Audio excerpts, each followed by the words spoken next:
and effeminized men, and that could be from something that was altered in their genes from when they were younger, dealing with the soy formula as opposed to being breastfed. So with the corn, I would take that on a person-by-person example, but it can be hard to digest for some folks. And my other question is, when do you start giving a child a clean out, and what's the best thing to give them? I never thought of that. Well, with most young folks, actually, probably when they start, after they start eating regular food, yeah, that's usually when stuff, and you know, you can give them what you take, but in, of course, in a much smaller dosage, where you may drink a cup like a tablespoon of, like, say if it was tea, like a tablespoon of tea. With the castor oil, if it was, you know, how much castor oil folks usually take, like, right. Yeah, I'll say, ask your grandma, she knows. Y'all asking me all these questions, you know, ask your grandma, she knows. Yeah. Yeah. How much, I'm actually asking you, how much do you give to young folks? You have a lot more experience than I do. Like a teaspoon? Yes. Right. Especially if they're constipated. Or when they start to eat, give them a little bit to clean them out. So the grandmother says a teaspoon for the young folks, especially if they're constipated, and that's what I'm going with. I don't care what any textbooks say, I'm going with her, because that's what I got to report to. But there's something called baby castor oil. I mean, is it different? Yeah, they have the baby one. They have the oil for the babies and the oil for the adults. Oh, all right. We had that in our country. All right. Yeah. But over here, the pediatrician don't tell you to give them anything. Of course not, because they want to tell you to support. Don't clean them out at all. Yeah. Until they reach so much months.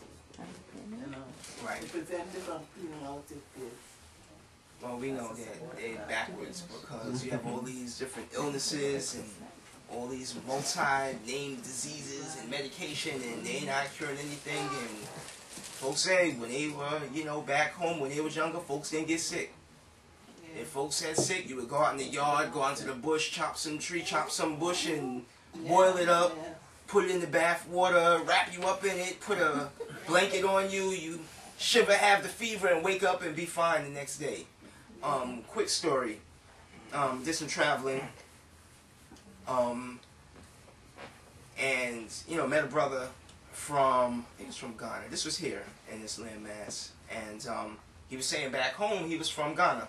And his family was a family that were known for, like, the healing and things like that in his village. And one guy, he was playing football, and he broke his leg. And they brought him, you know, it was a bad fracture, you know, complete break, you know, broke the skin, everything. And they brought the young man to his grandmother's house. And he was like, why y'all bringing him here? You know, take him to the hospital.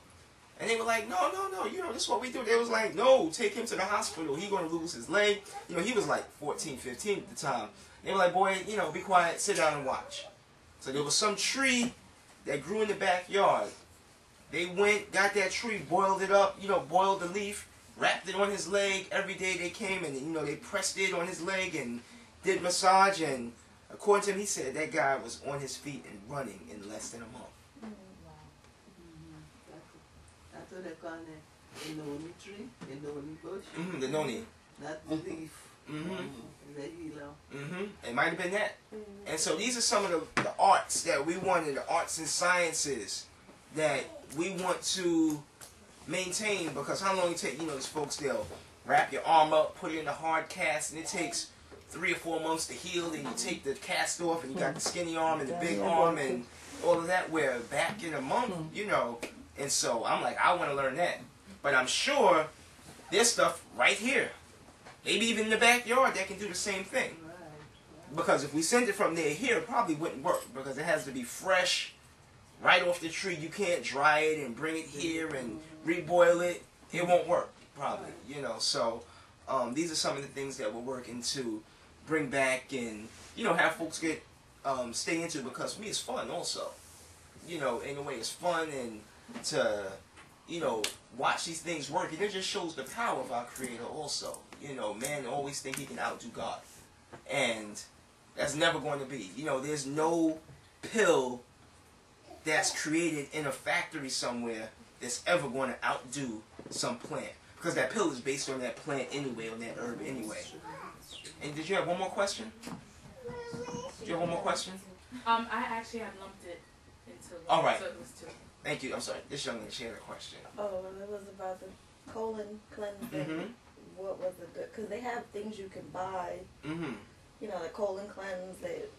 Is it, or do you recommend that, or? On that, we actually have a colon cleanse available. I have a colon cleanse that I prepared actually based off of some ancient formulas. And just to segue into that, it's available in 2 forms. Like this is actually a formula that's available in 1 form. This is instant, you know, these for our folks, particularly on the go. This is granules, and it's a powder. As you see, it dissolves in instant in hot water, and just like instant tea, instant coffee, and it makes cup. You can put it right in your bag, take it with you. All you need is a glass of hot water, stir it up, let it sit 2 or 3 minutes so it can fully dissolve, stir it again, and drink it, and it's very good. And it's very helpful with the colon cleanse tea that we have available. It's not going to have you like running to the bathroom, but when you do go, or cramping, it's not going to gripe your stomach. It's not going to have you running to the bathroom, but when you do go, you're going to notice a whole lot leave. Yeah, a whole lot comes out. I've had folks lose 5 to 7 pounds in 7 days. Wow. Just from waste. You know, sisters love it especially because the stomach gets flat. Yep, you can take it. I don't have that available today, but I do have that available. Now you talking about the tea or that one? Which one? These are both teas. This is a tea. Yeah, but which And one's then- gonna make you lose the weight? Yes. That's the one, the colon cleanse tea. And then for the folks, this That's is just just the bottle or it's just a the- sample. This is just a sample. No. I try mostly all of them that they have in the store. Medical people don't recommend you cleaning out. It says scrape your inside.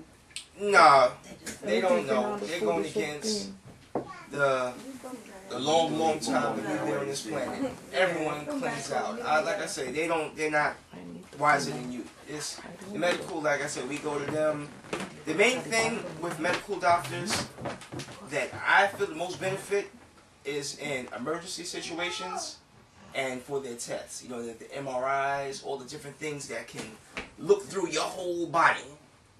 And if nothing is major, super majors, or and also emergency situations.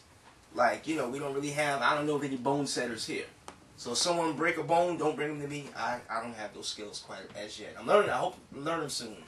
But I don't set bones. If, you know, someone gets cut or something where they have to be, need first aid and things like that, that's what medical, like, is very good for. Stabilizing, you know, in emergency situations and for their tests. But in terms of actually rebalancing the body and cleaning you out, strengthening the organs, It's a no. that's not true. Yeah, we know that's not true because folks are not getting rid of all their waste, Right. and average person out here is carrying between 5 and 25 pounds of and more of waste in their system, and that waste is retoxifying the body and going through the brain, going through the heart, and folks wonder why they don't have energy, why they're getting dizzy, wears down the organs, and like I said, leads to all of these different diseases, liver disease, heart disease, high blood pressure, diabetes, cancer, and all of those sorts of things. Another form for folks that really want to keep it to the roots is just in a natural state, just straight dried bark and berries and, you know, roots and seeds. And What bark is that? this is a bark from a euconia tree. These are particularly herbs from Ainu, or so-called Chinese herbs. Some of these are like schizandra. This is a dried like white yam here. Some of these things, this is good for like the kidneys. This is just a general formula. This isn't a colon cleanse. This is just a Okay, I sample. was about to ask.